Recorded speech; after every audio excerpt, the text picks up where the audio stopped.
Random Podcast con Manu y Jets. Entretenimiento, Deportes noticias y temas en general. Eso y más en un solo lugar. Yes, no, maybe.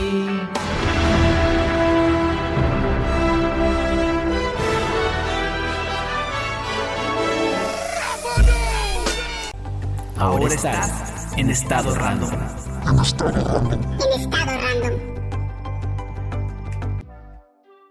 Hola, ¿qué tal amigos? Sean bienvenidos a una emisión más de Random Podcast. Hoy es lunes 15 de marzo del 2021 y espero que hayan tenido un muy buen fin de semana, un muy buen puente para todos aquellos que pudieron disfrutarlo. Y les digo hayan tenido porque posiblemente esto no lo escucharán hoy lunes. Y como verán, hoy no me encuentro solo. Para los que no nos ven, les comento que tengo un invitado muy especial, quien repite por segunda ocasión aquí en el programa. Y tenemos con nosotros a Jonathan Álvarez. Jonathan, ¿cómo estás? ¿Qué tal todo? Excelente, gracias Pedro. ¿Tú qué tal? También, muy bien. ¿Acalorado? Sí, fíjate que en este tiempo, previa a Semana Santa, se suelta el calor y se siente de verdad. Rico, pero no me gusta el calor. No, yo también. El calor soy team frío y sí. Es que es el dilema, ¿no?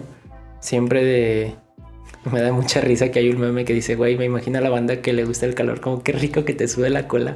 Es como, güey, no sé. Entonces, sí está haciendo calorcito, pero bueno, aquí andamos. ¿Y de qué vamos a platicar el día de hoy? Bueno, pues,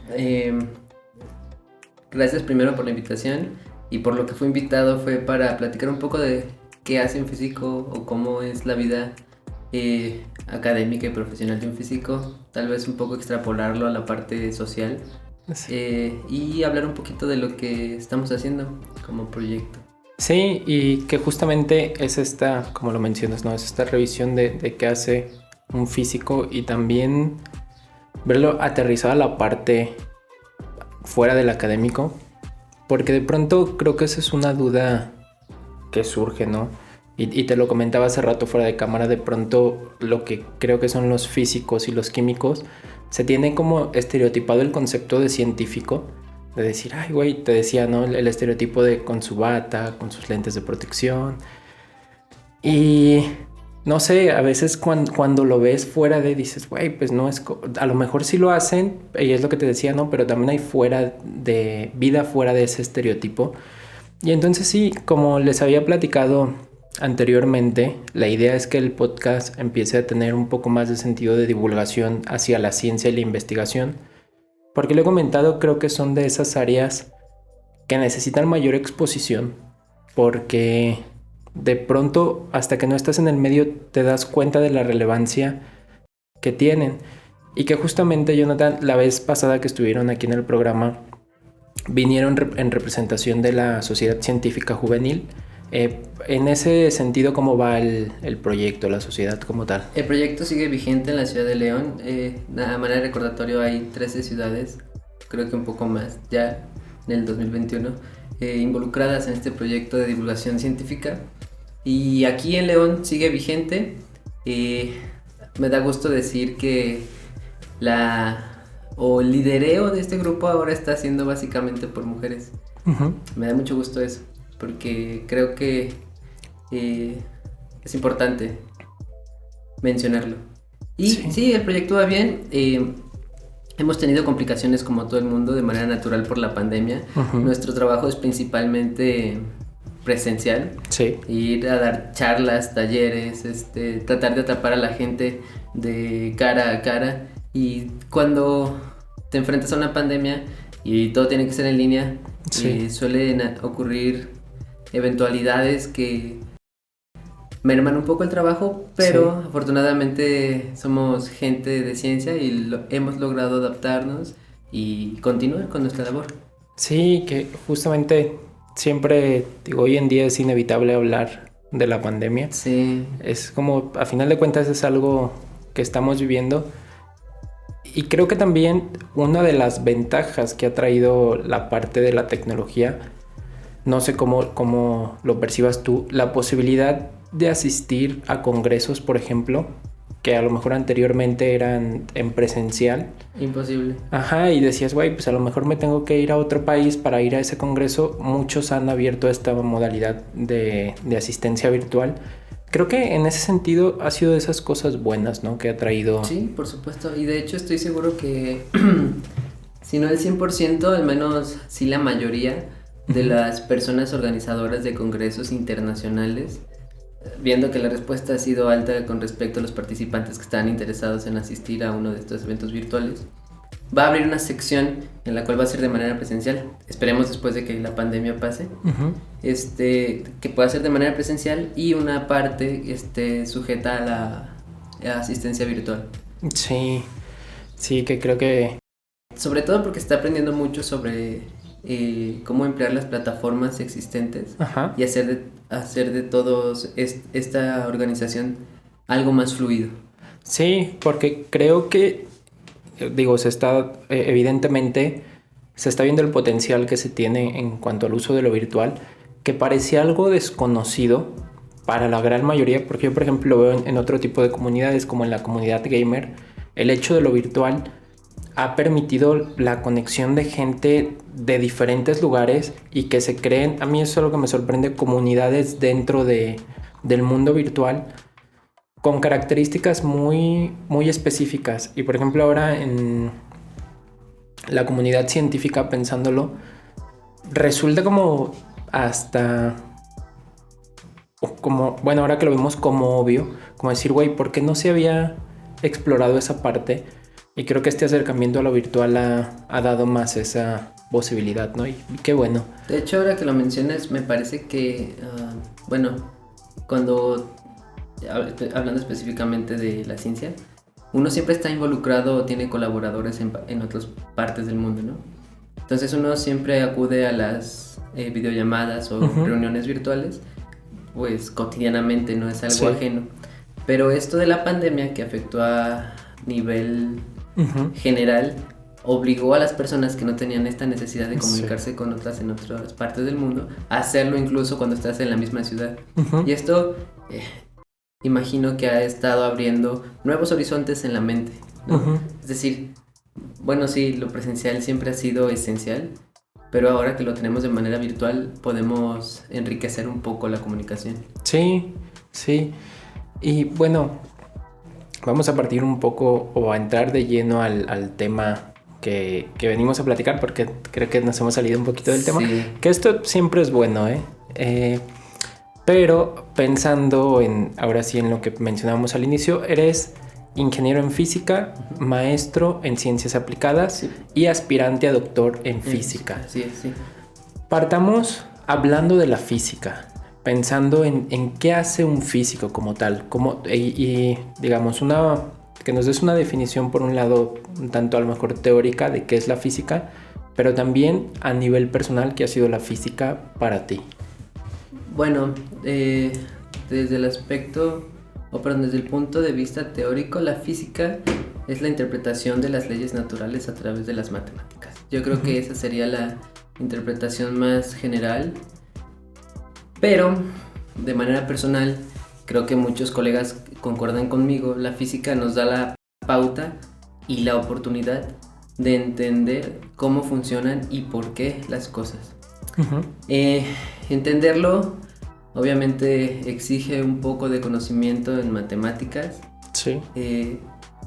Y eso es a lo mejor lo que de manera específica ha tenido a nuestra rama, que es la física, en un contexto muy aburrido y hasta difícil. Y es en general con las matemáticas, ¿no? Porque desde pequeños nos dicen, no, es que las matemáticas son muy difíciles, es más fácil español. Pues yo les aseguro que es más difícil el español o el hablar bien y escribir bien el español que las matemáticas, ¿no? Un idioma, por ejemplo. Entonces eso es lo que hacemos los físicos, tratamos de interpretar lo que ocurre en la naturaleza a través del lenguaje de las matemáticas. ¿Para qué? Bueno, ese es otro cantar. Sí. Desde mi punto de vista personal, yo que me considero un físico aplicado, que siempre he utilizado la física para tratar de hacer algo tangible, te diría que es justamente eso. Ya que lo entendí, ya que sé o tengo una aproximación de qué es lo que está sucediendo en un cierto fenómeno, utilizarlo a mi favor o en pro de la sociedad para ayudarnos, ¿no? Sí. Y ahora que dije eso, un doctor bastante famoso en la comunidad dice que la física es el arte de la aproximación. Es decir, de manera general la física suele no ser exacta. Sí, sí. Lo que solemos hacer es aproximar soluciones que nos den parámetros muy cercanos a lo que en realidad es. Sí, y que justamente ahora que mencionas esta parte de la aproximación y el interpretar las cosas como suceden,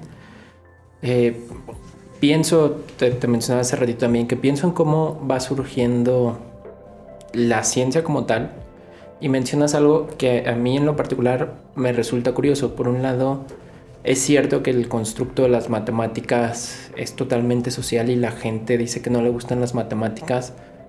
No entiendo yo el por qué. Digo, güey, pues es que no son complicadas como tal. Una vez que las entiendes, es como hacer cualquier otro tipo de ejercicio, ¿no? Y desarrollo de habilidad. Una vez que lo entiendes, pues se va dando de manera natural. Pero dabas justo el ejemplo con el caso del español, que de pronto parecieran dos mundos totalmente alejados, ¿no? La parte de las letras y la parte de las matemáticas. Pero si recordamos un poco justamente el cómo surge la ciencia, muchos de los primeros científicos eran filósofos y partían de esta idea de estarse preguntándose cosas y decían, ¿sabes qué? Es que ¿por qué llueve? Es que ¿por qué sucede esto? Y trataban de darles explicación a los fenómenos naturales, ¿no? En muchas ocasiones, por ejemplo, hablando de la aproximación científica, en muchas ocasiones se tenían otras construcciones. Por ejemplo, se le daban atributos a la magia, es decir, dioses, sí, a la mitología. sí. Entonces esta evolución en la que el ser humano empieza a decir, oye, ¿sabes qué? ¿Por qué sucede esto? Y se empieza a aplicar, como mencionas, en beneficio de la sociedad, ¿no? Porque creo que estos avances científicos han hecho llegar a los grandes avances tecnológicos y sociales que hoy en día tenemos. Y a mí algo que me parece, que me impresiona siempre que estoy revisando temas al respecto, la curiosidad humana pareciera no tener límites. Sí, el ser humano, o en general todo ser humano, es de manera natural y de nacimiento un ser inquisitivo. El ser inquisitivo es, o de manera, es que decirlo de manera más coloquial, una persona inquisitiva es aquella persona que se pregunta siempre el por qué pasan las cosas y cómo es que pasan, ¿no? Si tú recuerdas, que a lo mejor no tanto, cuando éramos niños, siempre nos preguntábamos, ¿por qué pasa esto? ¿No? Y hasta los niños tienen un tabú de que siempre están el por qué, por qué, por qué, por qué. Justamente esa curiosidad es la que lleva a una persona a ser un científico. El tratar de resolver todos esos porqués y sobre todo el ser un ser inquisitivo.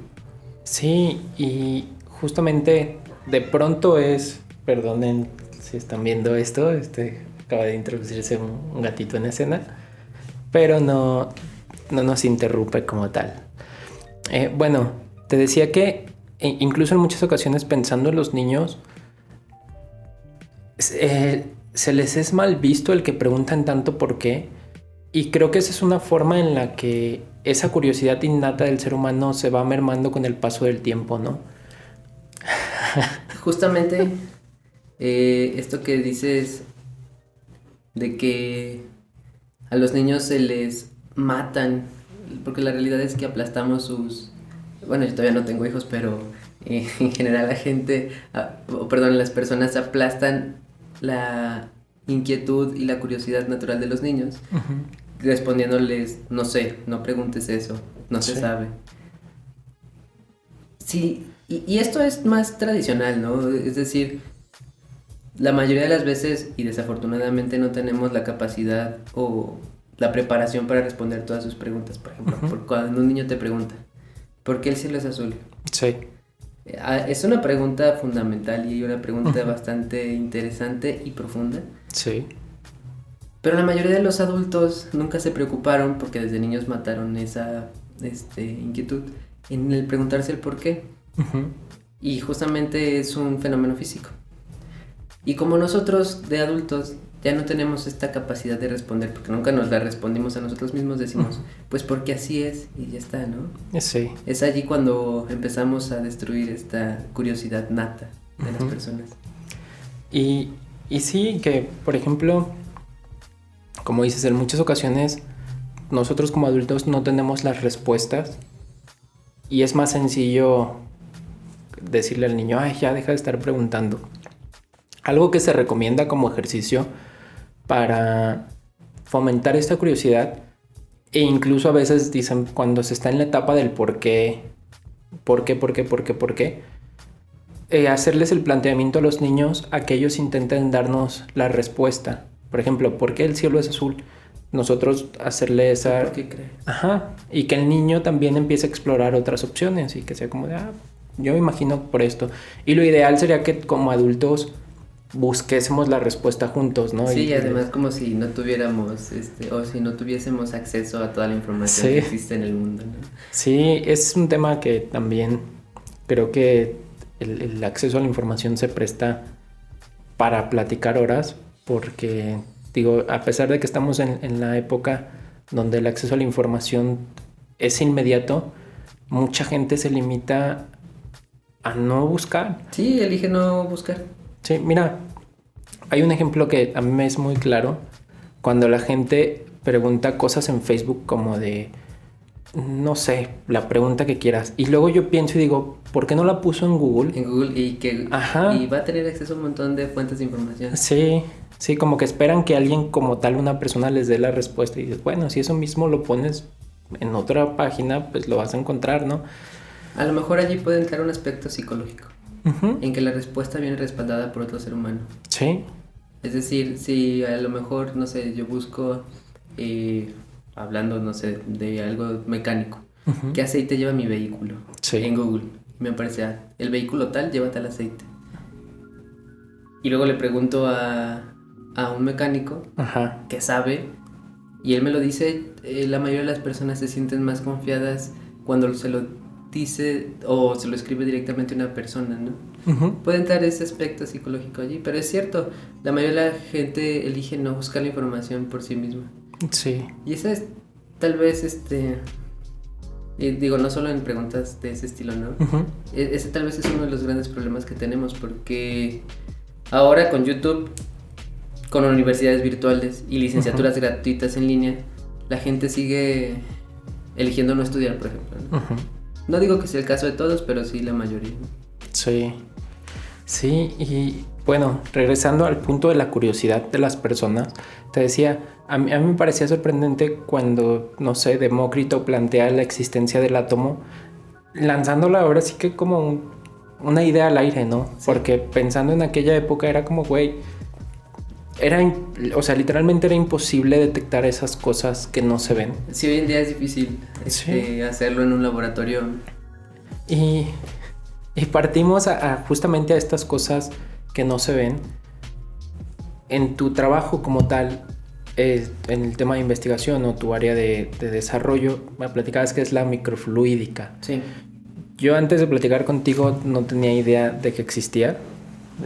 Era como, no sé, y creo que para la mayoría no van a tener idea de qué es. Platícanos tú un poco qué es la microfluídica y qué hace. Sí, bueno, a grandes rasgos y de manera divulgativa, la microfluídica es la manipulación de fluidos, entiéndase por fluidos líquidos como el agua, el alcohol, el aceite, el aire es un fluido, gases, ¿no? La manipulación de todos estos a escalas micrométricas. ¿Qué es una escala micrométrica? Imaginemos que tenemos un metro de longitud y ese metro la partimos en 1.000.000 de veces. Tomamos una de esas pequeñas partes, de esas millonésimas partes, y lo que tenemos es un micrómetro. Entonces básicamente, no sé si se ve, pero es manipular fluidos que creo que no se ve. No, pero, de hecho yo no lo veo. Y imaginen que ustedes tienen la capacidad de manipular la mezcla de dos fluidos Ajá. en tuberías del diámetro de un cabello humano. Entonces, cuando uno hace eso, lo que gana son ciertas propiedades físicas que no se tienen, digámoslo así, al tamaño de las tuberías que nosotros conocemos, ¿no? Que son de este tamaño. Se ganan ciertas propiedades, eficientan procesos y aceleran procesos. Entonces, si tú vas a una empresa y les dices, puedo eficientar un proceso de una mezcla de dos fluidos, ¿no? Y eso te da una reacción química y te ahorra tiempo y dinero. Usualmente la gente busca ahorrar dinero, ¿no? Sí. Que es ya lo último. Y digo la gente común, los empresarios, por ejemplo.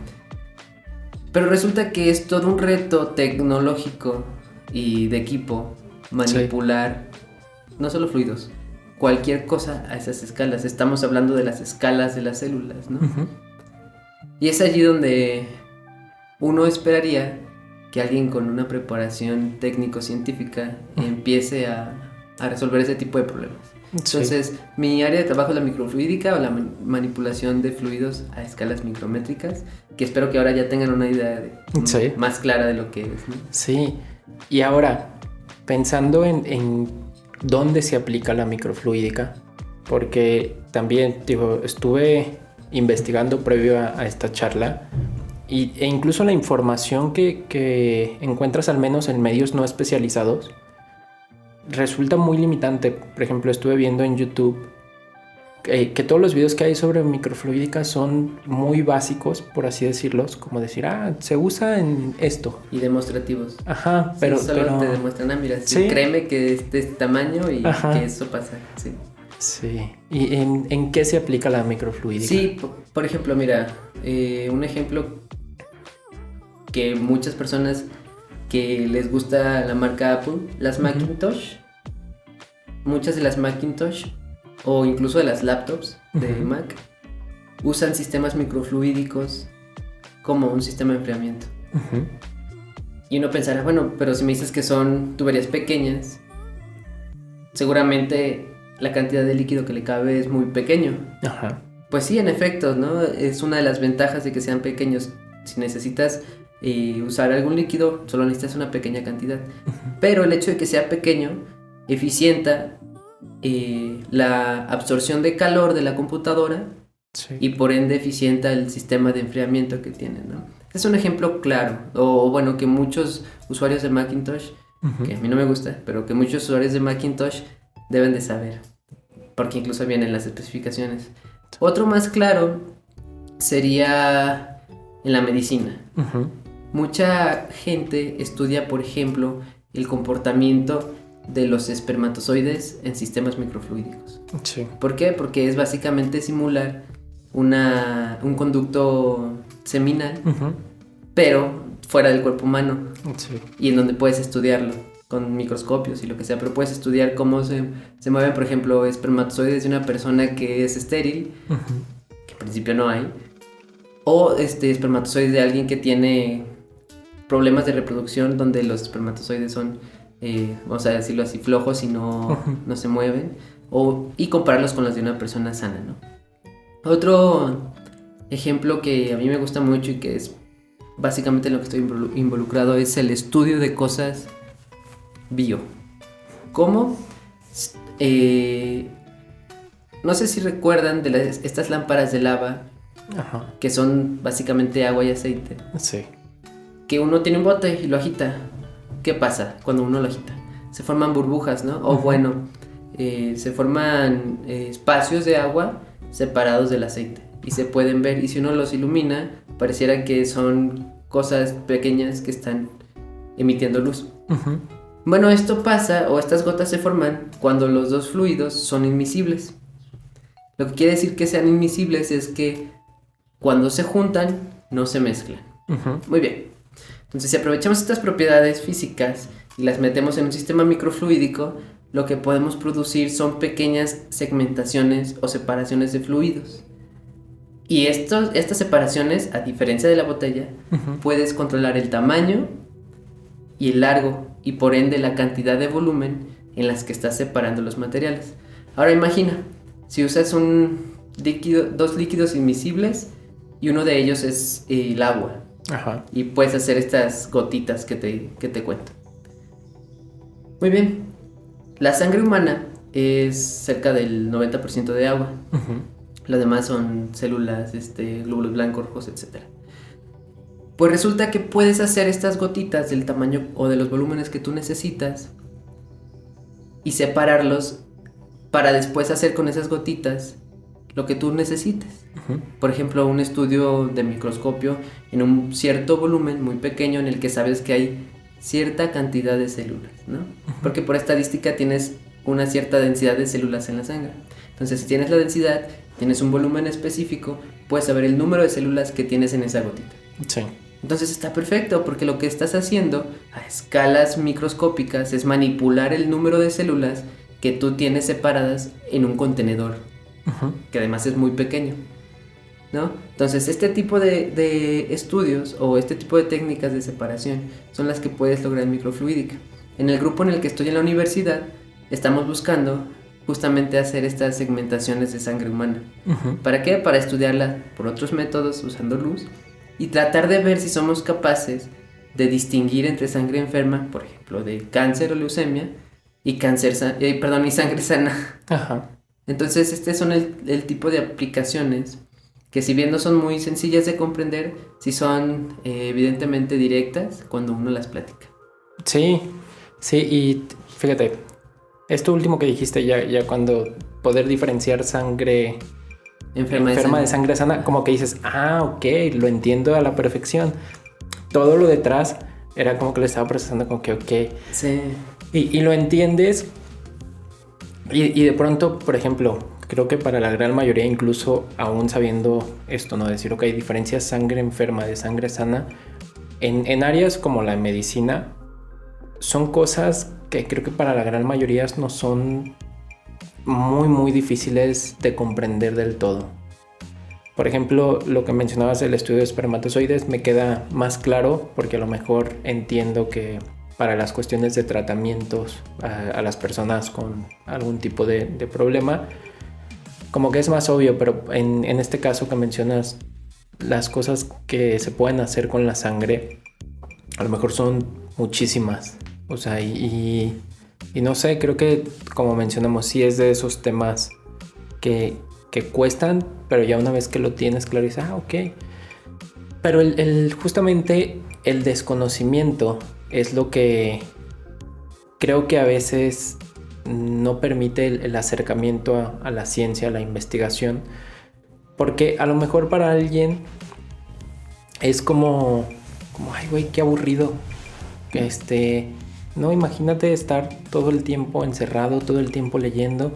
Y lo que te decía, ¿no? Sí es muy cierto que a veces se adopta ese estilo de vida porque la disciplina así lo requiere. Sí. Pero fuera de existen más cosas, que es un poco, por ejemplo, pensando a nivel personal, ¿cómo se dio tu interés por la microfluídica? ¿En qué momento dijiste tú, oye, sabes que este tema me gusta, me apasiona y quiero explorarlo? Sí, bueno, resulta que uno como aspirante a ser un científico, o lo que deberíamos buscar todos es lo que yo tengo de conocimiento, uh-huh, debe servirle a la sociedad, sí, en algo. Porque, como muchos de ustedes sabrán, existen científicos que estudian, no sé, por ejemplo, o que tratan de probar ciertas teorías, uh-huh, que no tienen un impacto directo en la sociedad. O sea, que tú como un humano de promedio, sí, o como un ciudadano de calle, no ves el beneficio ni en salud, ni en economía, ni en etcétera, inmediatamente. Entonces, la aplicabilidad de la microfluídica fue lo que me convenció, uh-huh, o lo que me llamó mucho la atención para empezar a estudiarla. Lo que me terminó de enamorar fue que puedes ayudar a las personas a través de estas técnicas o sistemas microfluídicos como nosotros lo conocemos. Uh-huh. Otra cosa que llama mucho la atención es, por ejemplo, con una jeringa de... ¿Qué pasaría si tú como médico llego y te digo, si tú le extraes 5 mililitros de sangre a una persona, existen estos sistemas microfluídicos que te van a permitir hacer 1000 estudios con esos 5 mililitros de sangre. 5 mililitros de sangre es para un estudio, por ejemplo, es nada, ¿no? Porque mucha de la sangre se desperdicia. Entonces con los sistemas microfluídicos no se aprovecha todo al máximo, porque son cantidades de millones, una parte en 1 millón de litros que te permiten hacer estudios, ¿no? Entonces, pues me parece que es algo que tienes en un espacio muy reducido, que te puede decir 2 por 1 centímetro. En ese espacio, en esa área, tú ya tendrías un laboratorio para hacer estudios. Y si tu laboratorio es logras hacer tu laboratorio tan bueno, inmediatamente tendrías resultados allí, ¿no? Sí, y justamente ahora con esta descripción que das, todavía a mí a nivel personal me hace más sentido, porque es como justo eso, ¿no? Como te imaginas un laboratorio en forma, ahora redúcelo a un tamaño chiquitititito y es como se hace lo mismo, pero te lleva menos recursos, que es un poco de lo que hablabas de la optimización hace rato, ¿no? Que a lo mejor para la gran mayoría puede ser el interés que puede haber. Y también haciendo esta pregunta hacia lo personal, empiezas estudiando física, igual la pregunta, ¿no? ¿Por qué física? ¿En qué momento se da este descubrimiento de la microfluídica como tal en la física? Porque digo, como todas las disciplinas, hay muchísimas ramas en las que uno puede trabajar. ¿Por qué decidiste estudiar física? ¿Por qué decidí estudiar física? Cuando yo era joven, que no soy tan joven, no tenía muy claro qué quería estudiar como una carrera profesional. Sabía que me gustaba poder desarmar, por ejemplo, mi motocicleta y volverla a arreglar, ¿no? Pero porque de cierta manera yo tenía el entendimiento de cómo funcionaba. Sí. Y después me di cuenta que lo que me gustaba era entender cómo funcionan las cosas y el por qué pasa lo que pasa. En ese sentido, por una persona, una señora que conocí, ella me dijo, el esposo de una amiga trabaja en una universidad como físico y siempre dice que la física le ayuda a entender las cosas. Y hasta ese momento yo no conocía la carrera ni de licenciatura ni de ingeniería en física. Que por cierto, haciéndole promoción, está en la Universidad de Guanajuato, la División de Ciencias e Ingenierías, Campus León. Lomas del Pedregal, Lomas del Bosque 103. Sí. Y fue cuando empecé a investigar qué es lo que hace, o al menos qué es lo que tenía la currícula de la carrera en física. Y diablos, me encantó. O sea, de principio, el hecho de que te ofrezcan entender de cómo, o el entendimiento de la mayoría de los procesos físicos o fenómenos físicos, como por qué prende esa lámpara blanca, por qué se calienta tu computadora cuando la tienes encendida, todo este tipo de cosas, el entendimiento profundo es lo que me convenció, me terminó de convencer de estudiar esta carrera. Sí. ¿Cómo llegué a la microfluídica? Es curioso. Yo empecé mi carrera, empecé haciendo mis pininos en ciencia, en algo que se llama partículas. Y ahí empecé a ver los retos tecnológicos que se necesitaban para medir partículas. Y con los retos tecnológicos me fui abriendo un campo y fue cuando llegué a la óptica. En la óptica es básicamente el estudio de la luz, ¿no? Y de su interacción con la materia. En la óptica, la óptica me dio vamos a decirlo así, me dio mi título de licenciatura, trabajando en óptica no lineal, que son procesos de energías muy altas cuando tienes luz muy, muy enfocada, ¿no? Pero para yo poder trabajar en esta tesis de licenciatura tuve que desarrollar dispositivos electromecánicos para poder medir ciertas cosas. Fue allí entonces cuando me di cuenta que tenía las capacidades de desarrollar tecnología para poder satisfacer las necesidades de, no sé, de medir las propiedades de algún material, ¿no? Y fue esto lo que me llevó a aplicar la óptica, la ingeniería y la electromecánica para poder construir estos sistemas microfluídicos de los que estamos platicando. Digo, la microfluídica fue una de las oportunidades que tuve, hubo otras, pero como ya lo comenté, esta me llamó la atención por su aplicabilidad directa en pro de la sociedad. Sí. Fue un camino largo, no fue así como de, ay, me metí a estudiar física, ya sé qué quiero hacer de grande. Sí, no, y justamente esto lo pregunto porque hay en muchas ocasiones, en la mayoría, digo, siempre seguimos descubriendo cosas, ¿no? Y de nuestro trabajo que nos van gustando, llamando más la atención que otras áreas. Pero creo que para muchos, y siempre me gusta hacer esta pregunta, el cómo surge de tu gusto porque, por ejemplo, ahora que mencionas, ¿no? Creo que esa etapa es fundamental, la etapa de elegir carrera. Creo que para muchos es como güey, ¿qué voy a hacer de mi vida, no? O sea, de pronto nos proyectamos que estamos apenas entrando a la licenciatura y ya estamos pensando en qué vamos a hacer en 10, 15 años, como si nuestra vida se fuese a definir por completo con base en lo que estudiamos. Y en muchas ocasiones, o en la mayoría, no es así como tal. Entonces, por ejemplo, esto que mencionas, ¿no? Es un proceso donde, ok, inicias una licenciatura, después se va dando el proceso de posgrado, hacer una maestría y justamente, por ejemplo, ahora que mencionas el hecho de aplicar las cosas en pro de la sociedad, yo creo que es algo que no se debe perder de vista nunca, porque de pronto es cierto lo que decías, hay muchas áreas de la investigación, de la ciencia, que plantean cosas muy superficiales y que después cuando lo ves y dices, güey, es que, ¿por qué?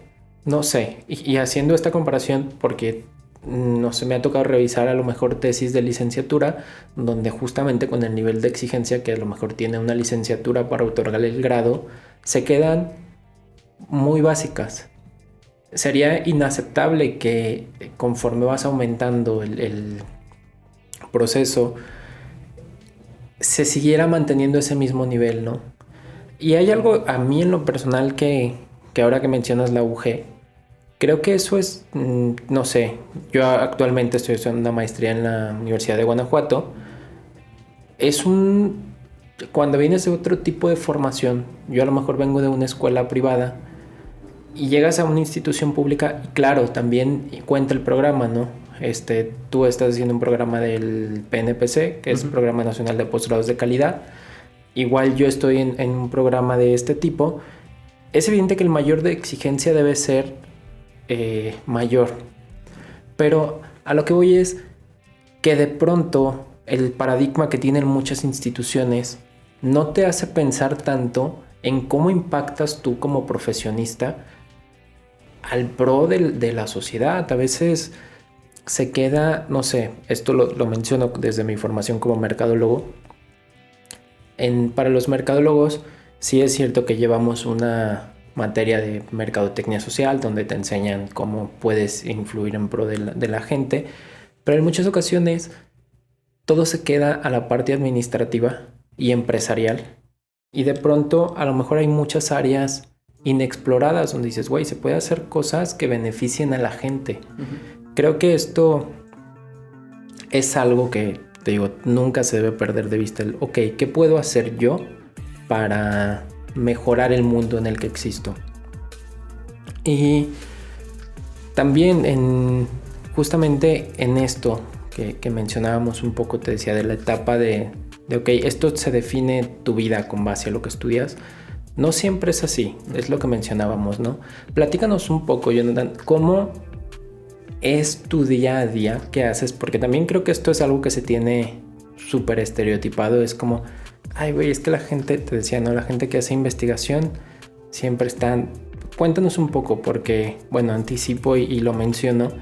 También estás en la rondalla, haces música.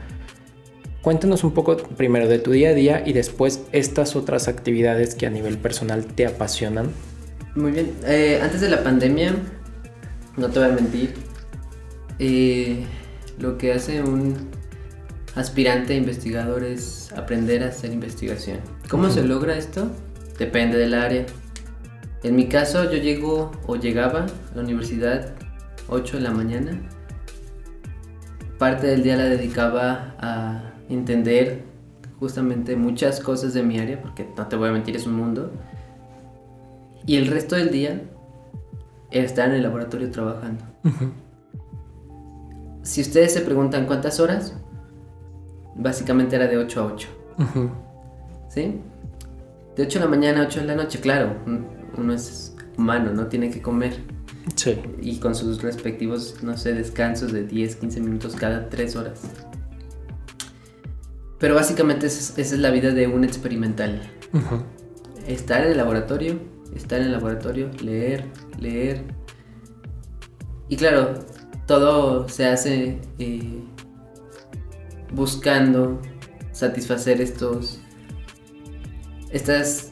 objetivos personales, pero además el social, ¿no? Es evidente que al menos yo trataba de que todo lo que tenía que hacer en la escuela lo hiciera mientras estaba en la escuela. ¿Para qué? Para que después de eso yo poder tener mi recreación. Sí. Y sí, como dices, también juego fútbol, hago música con la Rondalla de León. Y tengo otras actividades. ¿Cómo lograr todas estas actividades y poder dormir? Ese tal vez es un reto, porque hay que ser muy organizados, sobre todo si uno necesita o piensa cumplir con todas a la vez. Porque uno puede decir, bueno, no hago esto hoy y me voy a jugar. O no hago esto hoy y me voy a tocar. O no toco hoy y me voy a jugar, ¿no? Pero sí es un reto organizacional. De hecho, ven mis ojeras. Porque sí hay que restarle tiempo, no sé, por ejemplo, a dormir 8 horas. Uno ya se queda con 6. En la licenciatura eran 5. Y así. Es básicamente eso. Sí. Y ahora, Jonathan, ¿qué experiencias te ha traído el hecho de hacer investigación? Que digas, güey, yo creo que esta es una de las cosas por las que no me arrepiento de hacerlo y de seguir haciendo.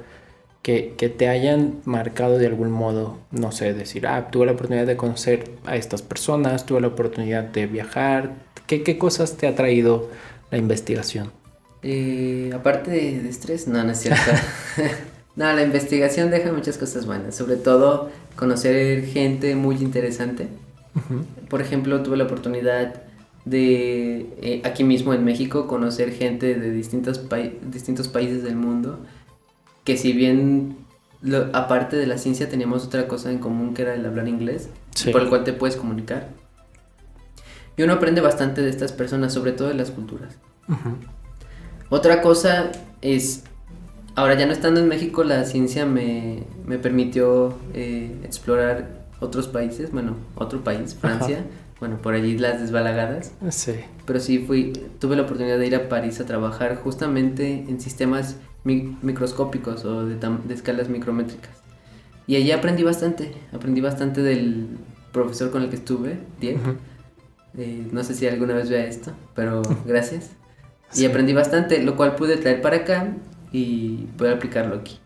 Pero yo creo que la mayor satisfacción que me ha dado hacer investigación es que, lo voy a decir así, nunca me gusta decirlo así, pero con el aporte que yo he dado en el grupo en el que estoy, se ha podido hacer de los primeros sistemas microfluídicos yo creo que en el país, por la técnica que estamos utilizando. En ese sentido, somos de los pocos en el país. No conozco otro que haga microfluídica como la hacemos nosotros. Sí hay otros grupos de microfluídica, pero no como lo hacemos nosotros. Porque nosotros lo hacemos en un laboratorio que no es especializado. Hay gente que lo hace en laboratorios, se les llaman cuartos limpios. súper caros de millones de dólares, súper grandes, con equipo también súper costoso y es muy complicado. Nosotros lo hacemos en un laboratorio común, es decir, no tiene nada de especial y tenemos resultados bastante buenos, equiparables con los que se hacen ahí. Entonces la satisfacción personal de que por la contribución que yo he podido dar se puedan hacer este tipo de cosas en la ciudad. Muy bien.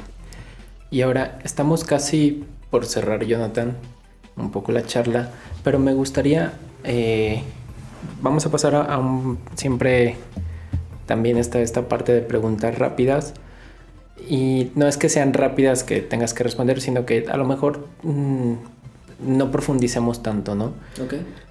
Esta sí, yo creo que es necesario profundizar un poquito. ¿Qué le dirías a alguien que está a punto de tomar una decisión importante? Sobre todo, a lo mejor siempre pensando en elección de carrera y, digo, una decisión que vaya a cambiar el rumbo de tu vida, ¿no? Pero sobre todo, también, ¿qué le dirías a la gente para que haga investigación? Mira, no me lo vas a negar. Cuando queremos comprar algo, sea lo que sea este algo, comparamos en todos lados los precios, las calidades, qué tienda me ofrece mejor producto. Yo pienso que con la elección de carrera debería ser más intenso. Ver, por ejemplo, ¿no? Me interesan 3 carreras. Tratar de encontrar a alguien, al menos por internet, que haga videos de esa carrera que me interesa y qué es lo que hace. Y volvemos a lo mismo, información. Tener la información suficiente para poder discernir y tomar una elección correcta. Eso con respecto a la carrera. ¿Cuáles eran las otras? Te decía, como una decisión en general. A lo mejor alguien que está a punto de decir, oye, es que esta decisión es crucial, no sé, cambio de empleo, que se resume un poco también en lo que mencionas, pero más en el sentido, a lo mejor, pensémoslo así, emocional. ¿Qué le dirías a alguien, no? Que... Sí, básicamente uno tiene que plantearse qué está dispuesto a sacrificar. En el caso de las carreras de ciencias exactas, pues uno tiene que sacrificar mucho tiempo.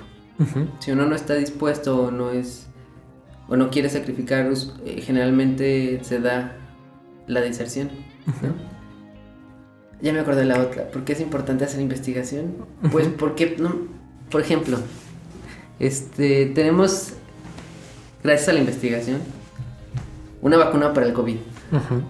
No sé si sepan, pero las vacunas para el COVID, las vacunas en general, no para el COVID, tardan en desarrollarse de entre 5 o 10 años. Sí. 5 o 10 años. ¿Se imaginan? Si para esta pandemia tuviésemos que haber esperado esa cantidad de tiempo. Si ahorita va 1 año apenas, ya todo el mundo está vuelto loco. Entonces, en tiempo récord, gracias a la investigación que hay detrás, o antes de COVID, se pudo desarrollar una vacuna de manera eficiente y rápida. Eficiente el 94%, es muy eficiente la por ejemplo, ¿no? Entonces la investigación tiene impactos directos en tecnología, en sociedad, en ciencia, incluso en arte. Hay gente que investiga o hace investigaciones para generar nuevos ritmos, por ejemplo, ¿no?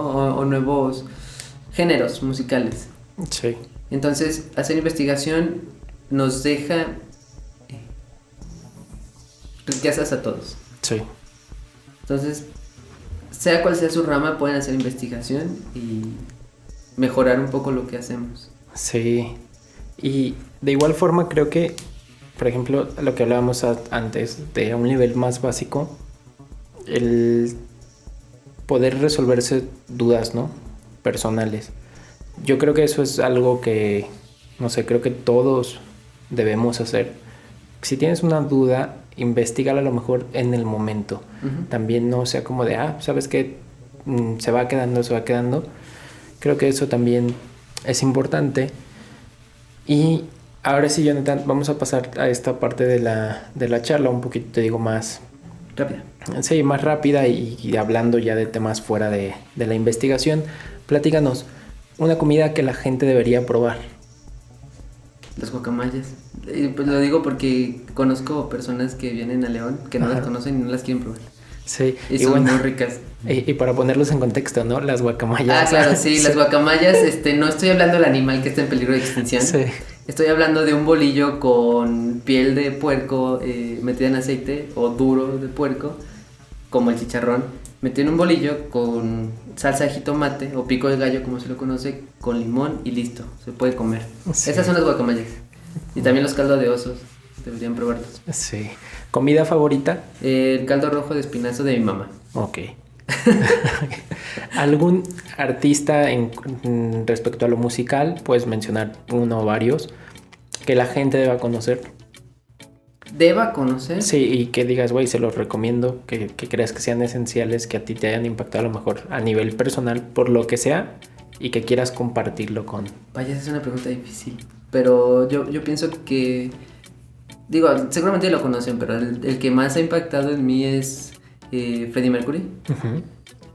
Porque me hizo conocer al guitarrista, a Brian, uh-huh, que también es astrólogo, ¿no? Entonces, él yo creo que es de los que más me ha impactado, que deban conocer.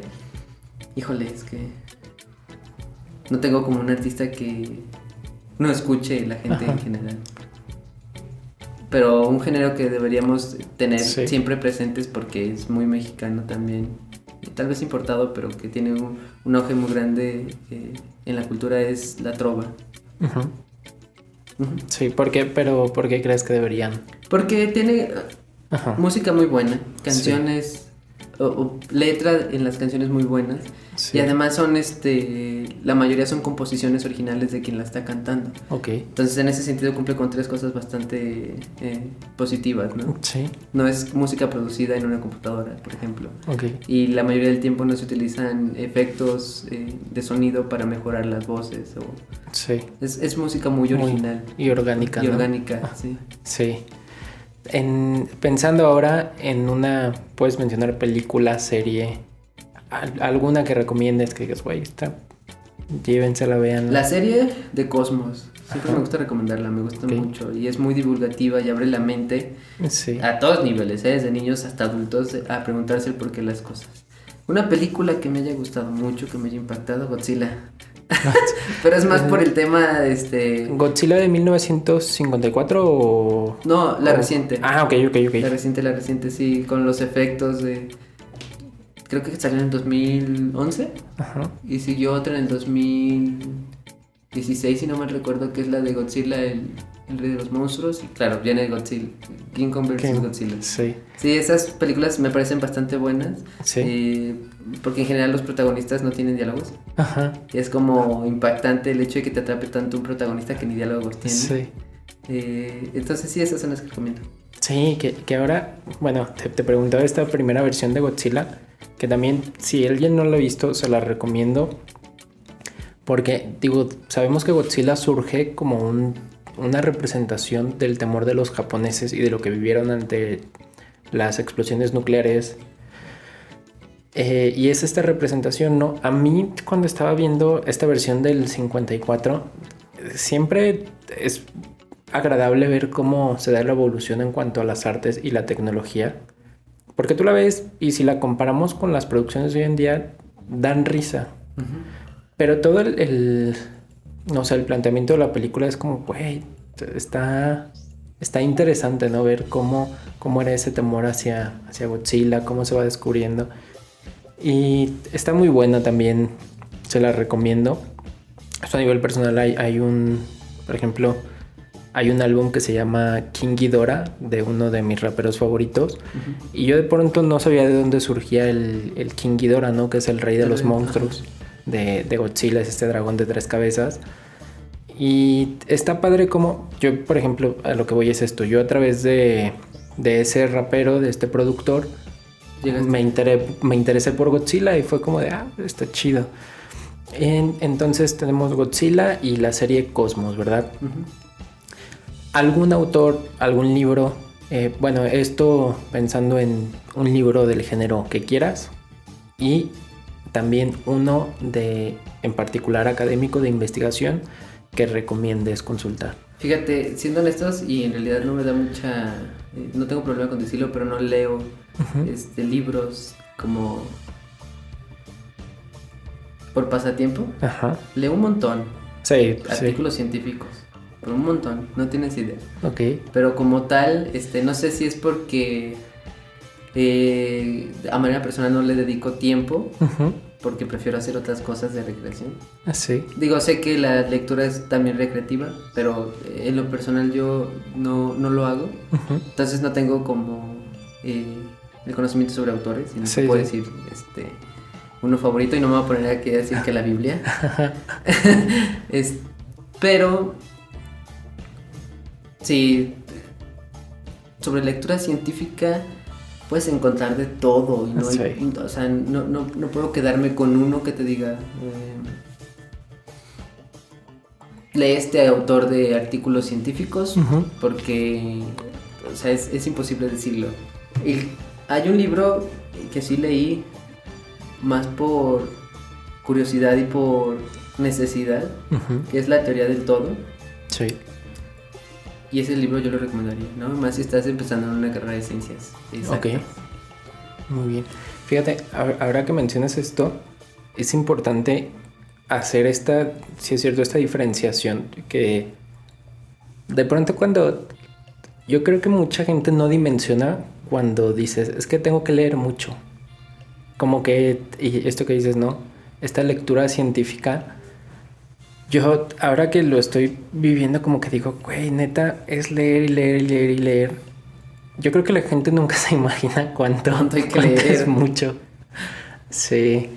Entonces, pues bueno, Jonathan, estamos cerrando prácticamente la charla. Insisto, te agradezco el habernos acompañado el día de hoy. No sé si Gracias quieras... a ti por invitarme. Por favor, invítame más seguido. Sí. Me encanta hablar. No sé si quieras, tengas algún proyecto en puerta respecto a la Sociedad Científica Juvenil, algo en lo que estés trabajando, que quieras dar algún mensaje a la gente que nos escucha. Bueno, más bien, si eres joven, y bien, entiéndase por joven, menor de 30 años, Ajá. o estudiante de cualquier rama de la ciencia, naturales, exactas, sociales, artísticas, y te gustaría divulgar lo que tú haces como proyectos o lo que te interesa, y entiéndase por divulgar, comunicárselo a las personas de a pie o de calle, con palabras coloquiales o que todo el mundo entienda. Siempre está la Sociedad Científica Juvenil, entre otras redes de divulgación, pero más bien invitarlos a que hagan divulgación científica para enamorar a más personas Sí. sobre lo que hacen. Igual y por allí hay algún genio que se esté escapando de escucharlos. ¿Y sí? Sí, y justamente también hacerles esta invitación de igual forma, que el podcast es un espacio abierto si alguien quiere Sí, contarnos un poco, porque la idea es esta, ¿no? Que el podcast empiece a servir como este espacio de divulgación. Y también si alguien de la Sociedad Científica Juvenil nos está escuchando y dice, oye, ¿sabes qué, güey? Yo quiero ir a platicar y contarle a la gente lo que hago, también son bienvenidos. Y sigan a la Sociedad Científica Juvenil en sus redes sociales, platiquen con ellos y también síganos a nosotros en Random Podcast. Pueden seguirnos en Facebook. Realmente la página está abandonada, digo, creo que ha sido como la gente que nos escucha poco a poco crece, pero realmente la gente viene del canal de YouTube principalmente. Y algo bien curioso, no sé, desconozco el por qué nos escucha mucha gente de Estados Unidos. El 70 y tantos % de nuestra audiencia es de Estados Unidos. Tal vez deberíamos empezar cerrando un podcast en inglés. En inglés, me lo he planteado, no sé, digo, de verdad me sorprende, no sé por qué. Seguramente hay mucha comunidad hispana ya. Tal vez. Bueno, de donde te estén escuchando. Sí, porque en serio, digo, güey, O puede ser que estén en el caso contrario a nosotros. Nosotros a veces escuchamos podcast en inglés porque estamos practicando el inglés. Sí, Y tal buscas puede cosas ser. interesantes en inglés y puede ser que allá estén practicando español. Sí, y pues bueno, esa gente que nos escucha en Estados Unidos y en otros países, muchas gracias por escucharnos. Esperamos que el podcast sea de su agrado, que lo siga haciendo. Recuerden que pueden escucharnos en todas las plataformas de audio, prácticamente todas: Spotify, Google Podcast, Apple Podcast, Breaker y todas las que se imaginen. Suscríbanse a nuestro canal de YouTube Y pues bueno, muchas gracias. Espero que tengan una bonita tarde, noche, día, vida. Y en ese sentido, gracias a ti por abrir tus puertas a la gente que quiere venir a platicar de lo que hace y que quiere ser escuchada, ¿no? Sí, muchas gracias.